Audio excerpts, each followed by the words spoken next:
A lot of you have been calling your congressmen and your senators, getting their offices. Now, it's gonna take a little bit of work. Yeah, you don't get through. Well, here's what you do. You go to FEC, Federal Election Commission, FEC.org. And you look up the campaign disclosure forms for the candidate. Now, on those campaign disclosure forms are all their big donors. Now, I'm not saying call up and harass the donors. That's not what we want to do. What you want to do is if you, particularly those of you who have business relationships, you may have business relationships with these donors.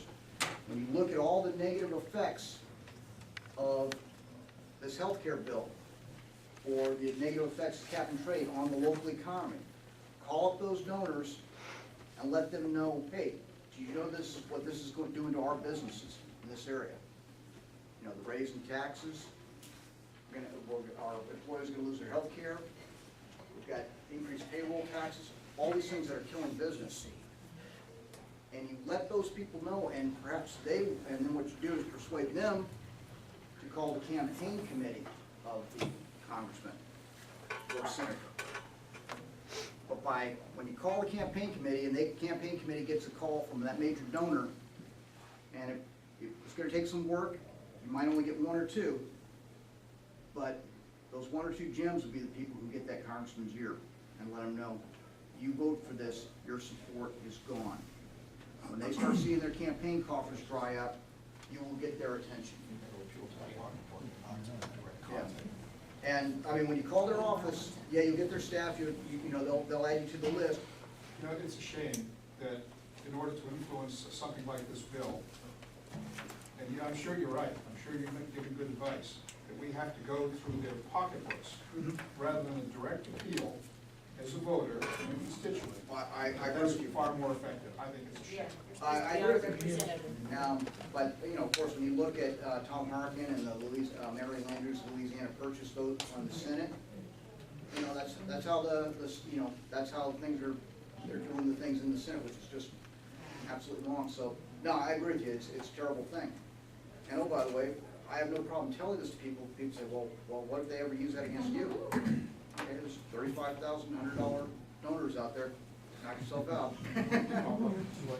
But no, I agree with you. It is reprehensible.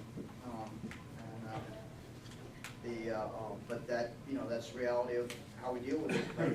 But by influencing those, if you have any leverage, whatever that you have with those major donors, you can get them to, you can have that influence. You can start getting this attention. Yes, sir. Well, first off, I'll be praying for you. Thank you. I think a lot of people in here will be. First time I heard about your campaign, I started doing that, and I'll continue to do that for you and your family. But on to my question. As an American, which issue concerns you the most as an American, as a national issue, and as a state citizen, which issue concerns you the most on a state level? I think they're all tied together in so many ways. Yes, you have your various levels of government, which we want to push in terms of day-to-day life, to make decisions down to the state and local level. For example, you know, we talked about where the kids should go to school. All that should be, and parents' choice in education. Those should all be, you know, that should be a parent's choice.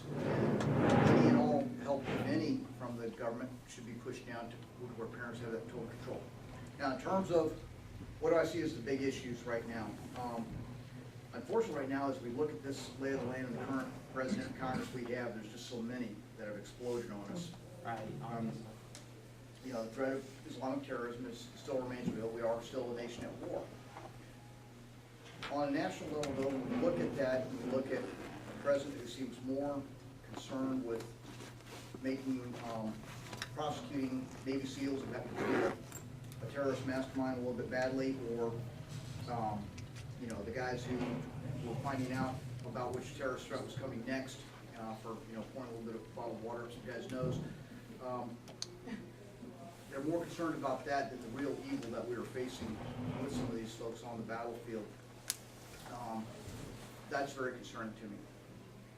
When we look at the healthcare bill, the abridgment, just the total abridgment of the Constitution, whether, we're talking healthcare, cap and trade, what they want to do with gun laws. Oh, by the way, there is additional stuff in the healthcare bill that gives them some leverage for gun laws, because that's something that's dangerous in the home.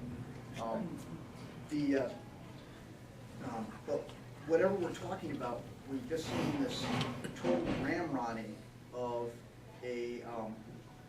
of so many socialist ideas that are robbing us of so many freedoms on so many fronts, that it's going to impact us at, in our daily lives, whether at the state or local level. Whether you're talking about the mandates in the healthcare bill for hospitals to put your medical records.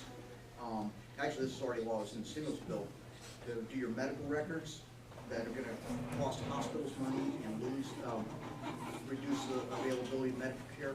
There's so much there that is just wrong. I just wanna get, right now, the goal is to get in and say, stop.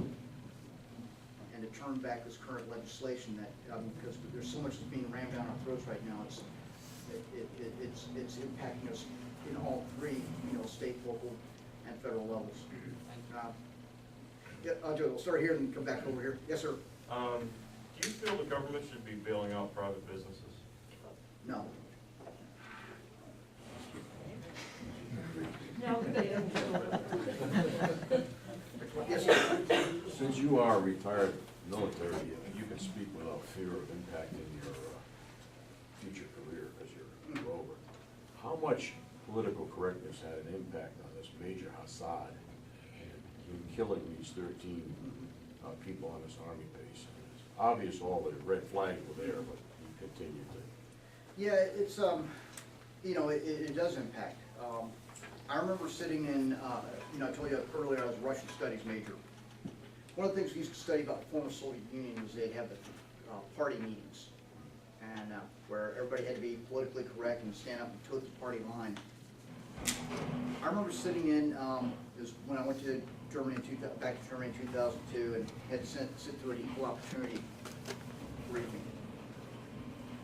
And that was what it just reminded me of, was that they're putting all these soldiers through, in terms of political correctness, equal opportunity employment, all the issues of race relations and everything. There was a definite charge of political correctness to that reminded me so much of those party meetings I'd read about. And I remember it disturbed me, and it impacts, but yeah, obviously Major Hassan was a real outliner, and a lot of those flags were missed. But, not having been closely associated with that particular situation, I'm not, I'm sure they were there, but, like I say, obviously were missed. Yes, ma'am. Law, I'd like to see a national right to carry law. Because we travel back and forth to see our children. Over state lines. Right, Yeah. and it doesn't make sense that, okay, I can carry up to the state line in Pennsylvania, then I have to put my bullets here and my gun there, oh, excuse me, Dominic. I agree. I know there was an attempt to do it, to treat it like a driver's license. The good news is a lot of the states, at least the states that are pro-carry, there's a lot of good reciprocity going on between Pennsylvania and like 22 other states, so you can carry in 22 states. But like, it's good in Virginia, not Maryland. Not Maryland. Yeah, no, Maryland is very restrictive, New York's very restrictive, Illinois is very restrictive. But the good news is there's good stuff going on at the state level where the states are talking to each other, but getting a national right to carry, to be able to carry into New York City, or New York is going to be, that's going to be a tough fight. But yeah, that legislation was out there, it was put through. I'll be glad to sign on and sponsor that again. Yes, sir. Seems to be a move toward a lot more government control. I think that's one of the reasons why a number of us are here. Right. It's concern over just general intrusion, whatever our particular issue may be. And the healthcare issue is kind of one of the things that's mobilized. I know for myself, that's been a major issue to mobilize. If we were to get enough grassroots support, stop